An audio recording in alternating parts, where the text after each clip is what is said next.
يا بلبل الأغصان غرد مدى الأزمان عن أهل وحي الله، عن حملة القرآن. يا بلبل الأغصان. والسلام على رسوله الكريم نبينا محمد وعلى آله وأصحابه أجمعين، أما بعد. أعوذ بالله من الشيطان الرجيم. بسم الله الرحمن الرحيم. قد افلح المؤمنون. 18ویں پارے میں پہلی سورت المؤمنون ہے. اس میں اللہ تعالیٰ نے آغاز میں ہی ایمان والوں کی صفات کا ذکر کیا ہے. سب سے پہلے اللہ تعالیٰ کا ایک دعویٰ، ایک بشارت، ایک خوشخبری ہے. قد افلح المؤمنون، یقیناً ایمان والے مومن کو کامیاب ہو گئے. کامیابی ایمان والوں کی ہے، لیکن ان کی کچھ صفات ہیں. اللہ تعالیٰ نے ان صفات کا ذکر کیا کہ دنیا میں، آخرت میں کامیابی حاصل کرنے والے مومن اللہ تعالیٰ پہ، اس کے پیغمبر پہ ایمان لانے کے بعد ان میں صفات ہیں. پہلی صفت یہ ہے کہ وہ نماز قائم کرنے والے ہیں. نماز صرف قائم نہیں کرتے بلکہ نماز عاجزی سے پڑھنے والے ہیں. ان کی نماز میں عاجزی ہے، خشوع خضوع سے وہ اپنی نماز پڑھتے ہیں. اس کے بعد وہ لغو کاموں سے اعراض کرتے ہیں. وہ اپنی شرمگاہوں کی حفاظت کرتے ہیں. وہ اللہ تعالیٰ کے لیے زکوٰۃ کو ادا کرنے والے، اس کے فاعل ہیں، اس کا انکار نہیں کرتے بلکہ اپنے مالوں میں سے زکوٰۃ دیتے ہیں. اور پھر فرمایا والذین هم لأماناتهم وعہدهم راعون، یہ اپنی امانتوں کی اور اپنے وعدوں کی پاسداری کرنے والے ہیں. نبی کریم صلی اللہ علیہ وآلہ وسلم نے فرمایا اس بندے کا ایمان نہیں ہے کہ جس بندے کی امانت نہیں ہے، اور اس بندے کا دین نہیں ہے کہ جس بندے کا وعدہ نہیں ہے. یعنی ایمان کے ساتھ یہ دونوں چیزیں شامل ہیں کہ بندہ جو وعدہ کرے اسے پورا کرے، اور جو بھی کوئی امانت دے کر کے جائے تو اس کی امانت کی حفاظت کی جائے. نبی کریم صلی اللہ علیہ وآلہ وسلم نے جو منافقین کی علامات کا ذکر کیا ہے، ان میں ایک علامت یہ بھی ہے وَإِذَا اؤْتُمِنَ خَانَ، جب بھی اسے امانت دی جاتی ہے تو وہ خیانت کرتا ہے. تو امانت اور وعدہ یہ دونوں شعار ہیں مسلمانوں مومنوں کے، کہ وہ جو بھی زبان سے کہتے ہیں اسے پورا کرتے ہیں. اور جب لوگ انہیں امانت دے کر جائیں، امانت پیسے کی ہو، مال کی ہو، عزت کی ہو، کوئی بات انسان کو کسی کا ہے، کسی کا راز پتہ چل جائے، وہ بھی انسان کے دل میں امانت ہے. اگر وہ اسے دل میں چھپا کے رکھے گا تو دوسرے بندے کا ایمان بھی محفوظ ہے اور اس کی عزت بھی محفوظ ہے. تو یہ ساری چیزیں اور علامات، اوصاف یہ ان لوگوں کے ہیں کہ جو ایمان والے ہیں. اگر ہم بھی اپنے آپ کو ایمان والے سمجھتے ہیں تو ہمیں بھی یہ صفات پیدا کرنا ہے. اگر ہم یہ صفات پیدا کر لیں تو اللہ تعالیٰ کی بشارت ہم پر بھی فٹ ہوگی کہ قد افلح المؤمنون، یہ ایمان والے کامیاب ہو گئے. اللہ تعالیٰ درمیان میں یہ بات ذکر کرتے ہیں کہ نمازوں کی حفاظت کرنے والے، خشوع خضوع سے پڑھنے والے تو مومن ہیں، لیکن نمازوں کو ضائع کرنے والے، ان کے وقت سے ہٹ کے پڑھنے والے، نمازوں میں سستی کرنے والے وہ منافق ہیں.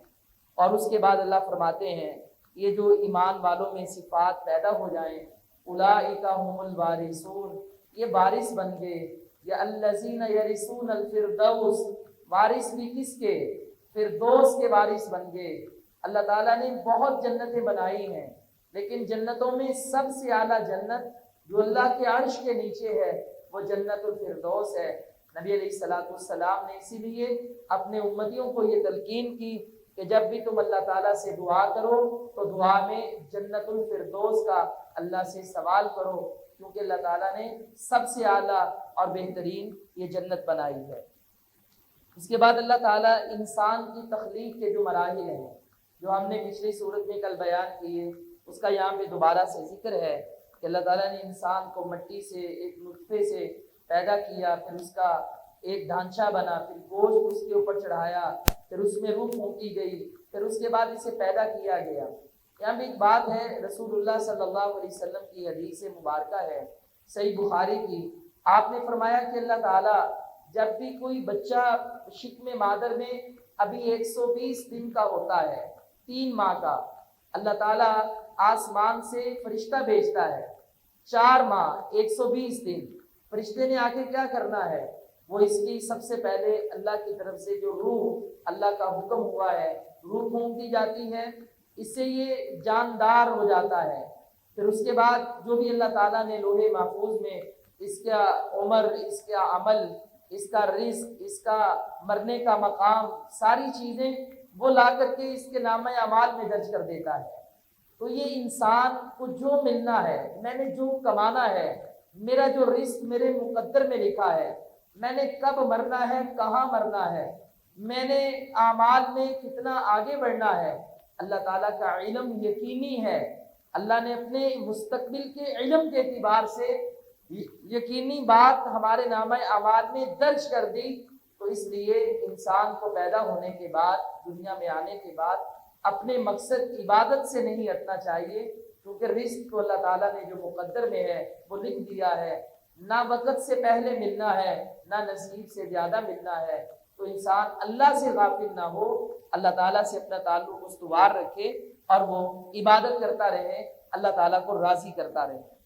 اس کے بعد اللہ فرماتے ہیں توحید کے دلائل اللہ تعالیٰ نے دیے، فرمایا کہ ہم نے تمہارے اوپر 7 آسمان پیدا کیے، یہ آسمان تمہارے اوپر بچھائے ہیں، ذرا سی ہوا چلتی ہے تو یہ ڈر پیدا ہوتا ہے، طوفان اور آندھی میں یہ درخت نہ گر جائیں، یہ چھت نہ گر جائے، یہ کمزور عمارت ہے، اس کو نقصان نہ ہو جائے۔ لیکن کبھی آپ نے یہ بھی سوچا کہ یہ آسمان بغیر ستونوں کے پھیلائے ہوئے، طوفان بھی چلتے ہیں، آندیاں بھی چلتی ہیں، لاکھوں ٹن یہ بادل پانی اٹھا کے آسمان پہ جاتے ہیں، اور اللہ تعالیٰ کی کتنی بڑی قدرت اور علامت ہے، اس کی توحید کی دلیل اور دلائل میں سے ایک بہترین دلیل ہے کہ یہ بادلوں سے ٹپک ٹپک کے پانی نکلتا ہے۔ یہ بادل اتنے وزنی ہیں، اگر ایک ہی مرتبہ یہ پانی زمین پہ گر جائے تو شاید یہ دنیا تباہ ہو جائے، اتنی بارش ہوتی ہے۔ بعد میں رپورٹ آتی ہے اتنے میٹر بارش ہو گئی، اتنے انچ بارش ہو گئی، یعنی بڑی بارش ہو گئی۔ اور اگر یہ برف آسمانوں سے ٹپک ٹپک کے اولوں کی صورت میں نہ گرے، یہ بادل برف کے بلاک بھی ایسے گرا دیں تو دنیا کا کیا بنے۔ تو اللہ فرماتے ہیں یہ زمین و آسمان کا بچھانا، آسمان کا بغیر ستون کے تمہارے سر پہ قائم کرنا، پھر یہ بادل، پھر یہ ہوا، پھر یہ پانی کا ٹپک ٹپک کے برسانا تاکہ تمہارے لیے نقصان کا باعث نہ بنے، یہ سب چیزیں اللہ تعالیٰ نے تمہارے لیے پیدا کی، اور یہ اللہ تعالیٰ کی توحید کے دلائل ہیں۔ جانور تمہارے لیے پیدا کیے جن کے گوشت بھی تم کھاتے ہو، جن سے دودھ بھی تم لیتے ہو۔ اس کے بعد اللہ تعالیٰ نے انبیاء علیہ السلام کے دوبارہ سے یہاں پہ تذکرے ہیں۔ نوح علیہ السلام کا ذکر کیا کہ وہ اپنی قوم کی طرف آئے اور انہوں نے بھی آ کے اللہ تعالیٰ کی دعوت دی، لیکن انہیں جھٹلایا گیا تو اللہ تعالیٰ نے ان کی قوم کو عذاب سے دوچار کر دیا۔ موسیٰ علیہ السلام اور ہارون کا تذکرہ ہے کہ وہ فرعون کے سامنے کھڑے ہوئے، جا کے دلائل سے بات سمجھائی، اسے دعوت دی، بنی اسرائیل کو دعوت دی، انہیں بھی سمجھایا، اور اس طرح انہوں نے اللہ تعالیٰ کی توحید کے لیے کام کیا۔ اس کے بعد اللہ فرماتے ہیں نبی و رسولوں سے رب مخاطب ہے، یا ایھا الرسول کلوا من الطیبات واعملوا صالحا، اے رسولو حلال کھاؤ، پاکیزہ کھاؤ اور نیک عمل کر لو۔ اللہ نے کتنی پیاری بات کہی کہ اگر تم نیک عمل کرنا چاہتے ہو تو پاکیزہ کھاؤ۔ یہ خطاب اللہ کے نبیوں کو ہے، یہ خطاب ایمان والوں کو ہے۔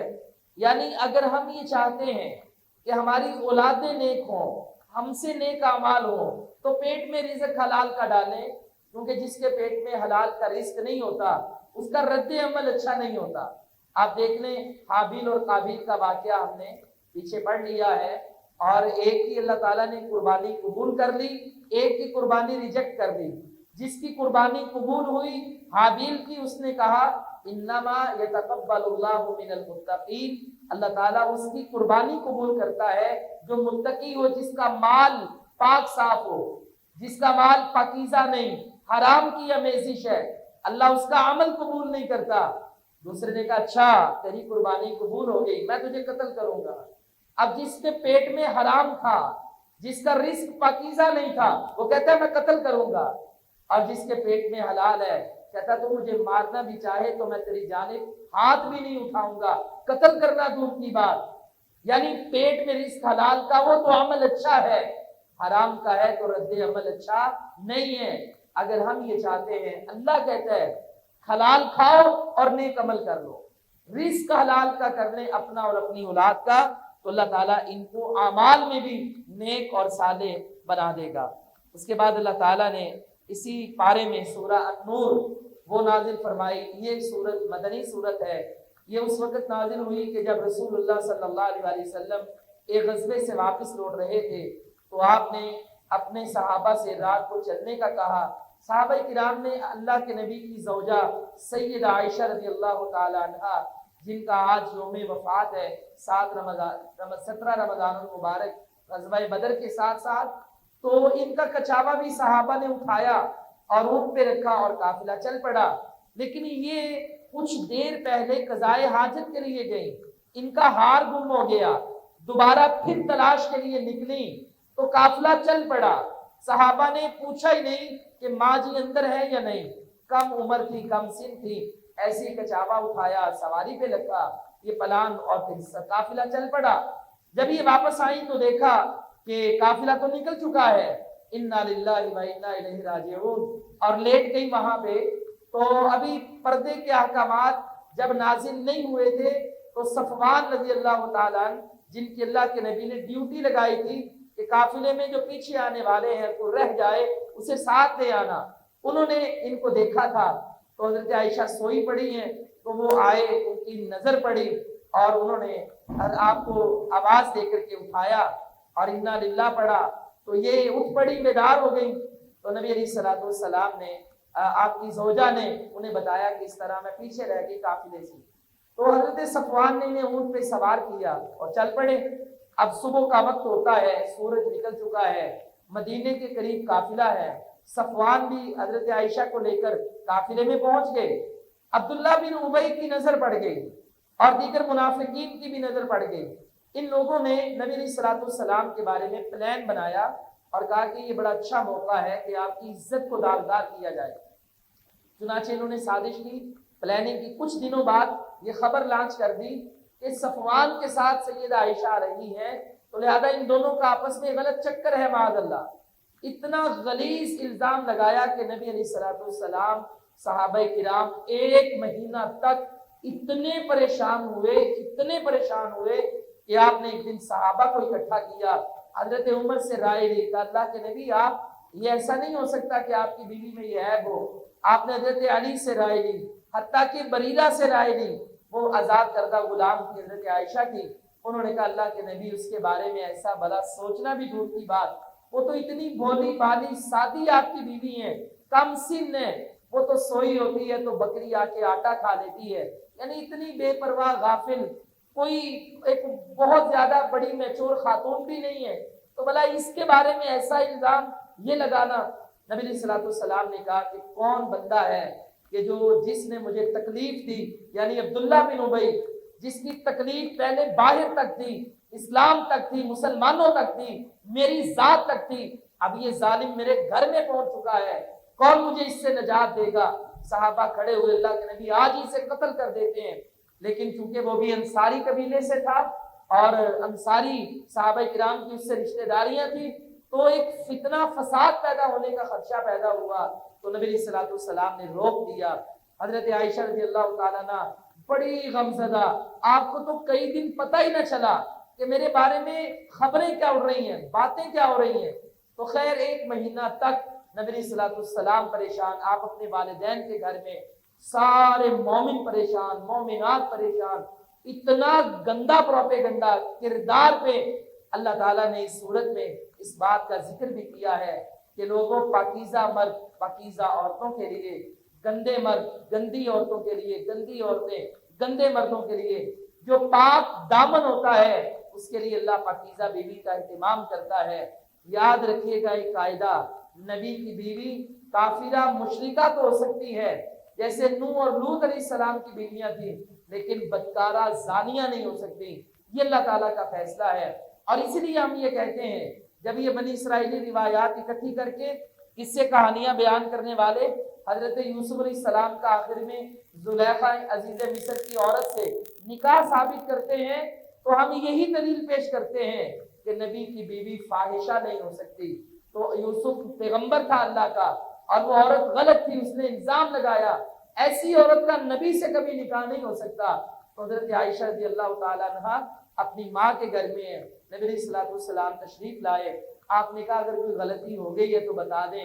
حضرت عائشہ روتی جاتی ہیں, آج سارا زمانہ ایک مہینہ ہو گیا ہے اس کامسن نبی کی زوجہ پاکیزہ سیدہ طاہرہ مطہرہ پہ زبان درازیاں کر رہا ہے. اتنے غم کے لمحات ہیں, کھانا پینا تو درکنار, اور اس حالت میں اچانک نبی علیہ الصلوۃ والسلام کا چہرہ متغیر ہوا. حضرت عائشہ سمجھ گئیں کہ اللہ تعالیٰ کی طرف سے وحی آ رہی ہے.